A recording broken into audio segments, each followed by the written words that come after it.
Hey guys, and welcome to my channel. If this is your first time, welcome. Go ahead and do me a favor and hit that subscribe button. If you're a returning viewer or a listener, thank you for coming back and thank you for all the support like you always do. And now that I'm done that intro, let's get into it. A beautiful young woman found dead in her locked apartment, 20 stab wounds, 10 of them to the back.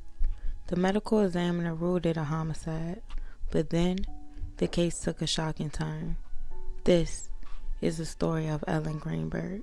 Ellen Greenberg was a 27-year-old elementary school teacher from Philadelphia, described by family and friends as warm, smart, and nurturing.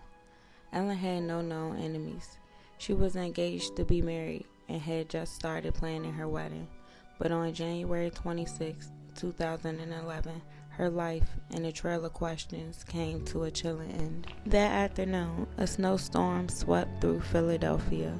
Ellen left work early and went home to her apartment in the Manioc neighborhood, where she lived with her fiancé, Sam Goldberg. Hours later, Sam claimed he returned to find the door locked from the inside. After allegedly kicking it in, he found Ellen in the kitchen with a knife embedded in her chest. What came next would ignite years of controversy and legal battles. Ellen had 20 stab wounds, including 10 to the back of her head and neck, and several to her stomach, chest, and even her scalp. Despite this, Philadelphia police initially treated the case as a suicide.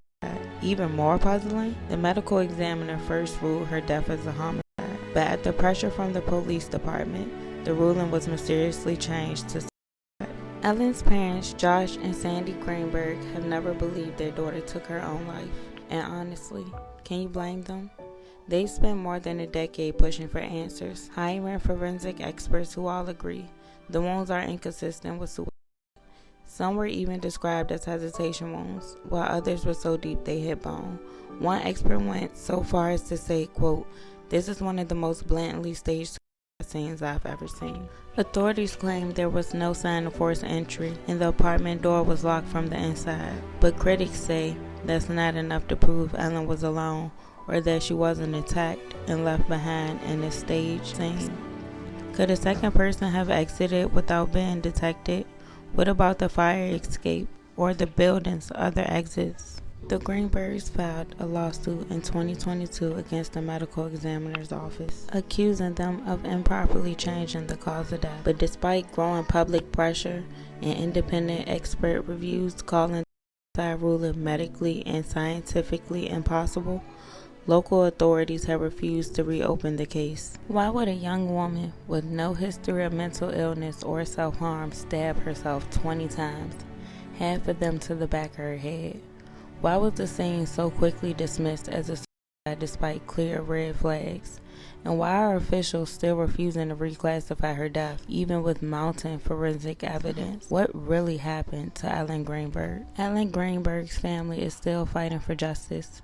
If you want to support them or learn more, visit justiceforellen.com and consider sharing this video to raise awareness. This case deserves more attention, more answers, and most importantly, accountability.